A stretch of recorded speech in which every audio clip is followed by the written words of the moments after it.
reformas al 27 y al 28, tal como las propone el Ejecutivo, dan pie a una disolución del sector energético nacional. Es decir, al perder su carácter estratégico, CFE y Pemex, al perder la nación, vamos a decir, su condición privilegiada en la explotación del petróleo y en toda la cadena del servicio público de electricidad, no habría ninguna razón constitucional para que subsistieran las empresas del Estado. Al generarse este escenario en el terreno constitucional, la verdad es que el Estado pierde el control de dos sectores claves para la conducción económica y social del país. Y obviamente, aunado a esto, la conducción política. El trastorno en el sentido económico es perder el control de dos afluentes fundamentales del proceso económico, que es la energía en su forma de hidrocarburos y la energía en su forma de servicio público de electricidad. En el sentido social, porque ambas, en la parte petrolera, alimenta sustantivamente el presupuesto de egresos de la Federación. Esto sufriría, por supuesto, una merma, porque ninguna empresa extranjera te va a aceptar un régimen fiscal como el que hoy se aplica a Pemex. Y en la parte eléctrica, pues obviamente el juego de las tarifas y del servicio de electricidad, el Estado tendría que encontrar la manera de resolver el rezago social que sufre este país para poder tener acceso a un servicio fundamental, como es el servicio de electricidad, y además la expansión del servicio pues estaría sometido a las leyes del mercado, a la hora que ellos planteen el tema de la competencia y CFE como un competidor más. Entonces, ¿bajo qué criterio se va a electrificar el campo? ¿Bajo qué criterio se va a atender, por ejemplo, estas grandes emergencias nacionales como la que vive el estado de Guerrero o el estado de Sinaloa? Es decir, ¿cuánto nos va a costar al país que las empresas transnacionales vayan y atiendan una emergencia nacional como la que se está viviendo en el estado de Guerrero para restablecer el servicio, para restablecer la normalidad? Es decir, esta pérdida de control es algo que nos parece sustantivo. La otra parte que nos parece muy grave en la propuesta del Ejecutivo es que no está sustentada en una política energética. No hay en toda su argumentación, ya no digamos en su reforma es absolutamente ciega respecto a una política energética. En su argumentación no hay una política energética. Entendida esta como aquella combinación de una visión de largo plazo con un sentido sustentable, tanto en el sentido económico como en el sentido social como en el sentido ambiental. No hablan de cuál es nuestro modelo mexicano de transición energética, solo atacan la esfera de la producción de energía, no atacan la esfera del consumo de la energía. Una verdadera reforma energética no es completa si no ataca toda la esfera del consumo. Cuando se dice que México va a llegar a producir hasta 7 millones de barriles en la década de los 20, es como ¿para qué? ¿Para qué modelo de consumo estamos hablando? O estamos hablando de que el proyecto es, como se deja ver, un proyecto extractivista, un proyecto que le apuesta a que México sea un país exportador de materia prima y no un país transformador de materia prima. Entonces, como ven, es una propuesta sumamente incompleta, sumamente defectuosa, sumamente falta de perspectiva nacional y social y de responsabilidad de largo plazo, de tal manera que por eso nos parece que es inaceptable ese tipo de propuestas. Decir que por falta de tecnología hay que modificar el 27 y el 28 en la dimensión que lo están modificando, me parece absolutamente injustificable. Y después el problema de los recursos. Ese es un tema en el cual están enredados el sector oficial porque no alcanzan a atinarle al cual debe ser el nuevo régimen fiscal petrolero de este país. Y la reforma hacendaria que conocemos propone un verdadero galimatías de régimen hacendario para privados y para el sector público que realmente es complicadísimo, va a generar una estructura administrativa pesadísima, complicada, que va a absorber muchos recursos para el propio régimen fiscal por meterse en este tema. La verdad es que la disputa por la renta petrolera se va a dar en la Secretaría de Hacienda. Ella va a determinar cuál va a ser la ganancia de cada contrato. Entonces esto va a ser un cabildeo permanente de las empresas privadas. ¿Sí?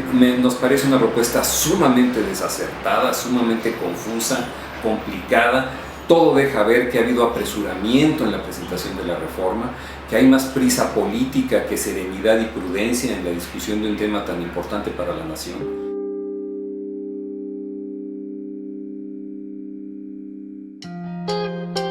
Yo te puedo decir que nosotros en el 2005 participamos en la discusión de una nueva ley para energías renovables. Esta nueva ley no era tan mala, la verdad, inclusive la Cámara lo aprobó, la Cámara de Diputados lo aprobó, con nuestro voto en contra, porque el PAN y el PRI insistieron en que los productores independientes deberían mantenerse en la ley de energía renovable. Nosotros no estábamos de acuerdo con eso y eso nos obligó a votar en contra. Pero fuera de ese renglón, tiene muchos renglones esa ley que parecían muy interesantes. Desarrollaban todo un capítulo social, desarrollaban todo un capítulo tecnológico, hablaban de la obligación del Estado a desarrollarse en el sentido de energías renovables, pero esta la aprueba la Cámara de Diputados, se va al Senado y ahí desaparece. Y reaparece en el 2008 esta nueva ley de aprovechamiento de renovables que no tiene nada de ley de aprovechamiento, es una ley de subsidio, no es una ley de promoción de los recursos renovables, ¿no? Entonces realmente sí es una tarea pendiente, sí es un tema muy importante porque es el tema de la transición energética, ¿no? Es decir, cuál es el modelo a largo plazo al cual le apostamos los mexicanos. Y a lo que se ve en la propuesta de Peña Nieto, el modelo es el gas. Pues esa no es una propuesta de largo plazo, es una propuesta que puede ser vigente 5 o 10 años y tan, ¿no? Si México no le puede seguir apostando al gas para su supervivencia energética, ¿no? Si, ni somos siquiera una potencia en gas, ¿no? ¿Cómo se engaña a la población cuando se dice que compartimos con Estados Unidos la más grande reserva mundial de gas? Es una gran mentira.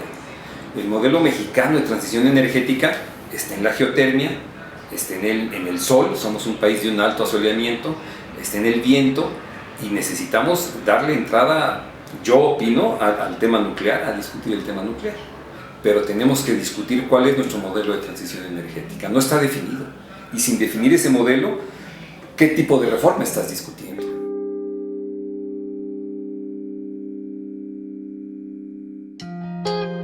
Tenemos dos grandes áreas que son las grandes consumidoras de la energía, que es el área de transporte, ¿verdad? Los vehículos automotores, es decir, los motores de combustión interna, y el área de la construcción y el urbanismo, ¿no? Es decir, si tú estableces objetivos para estas industrias de transición energética, ¿verdad?, vas a empezar a cambiar tu modelo de consumo. Es decir, tú necesitas apostarle a otro modelo de transporte.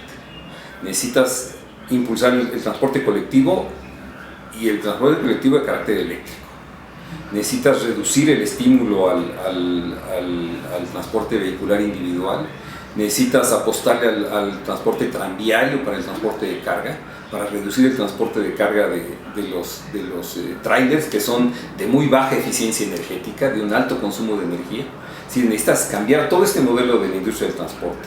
Y luego en la parte urbano constructiva, pues apostarle a la arquitectura sustentable, al urbanismo sustentable, a otro modelo de ciudad. Necesitamos efectivamente abonarle a todo un nuevo esquema de consumo de energía para que eso defina cuál es nuestro modelo de transición energética.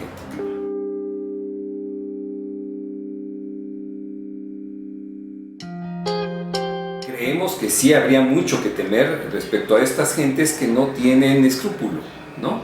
Es decir, para ellos su interés financiero y del valor de sus acciones es lo que vale por encima de todo, ¿no? Entonces, sí van a ser nuevos actores políticos con los cuales yo creo nuestra clase política ha demostrado una gran debilidad, ¿no?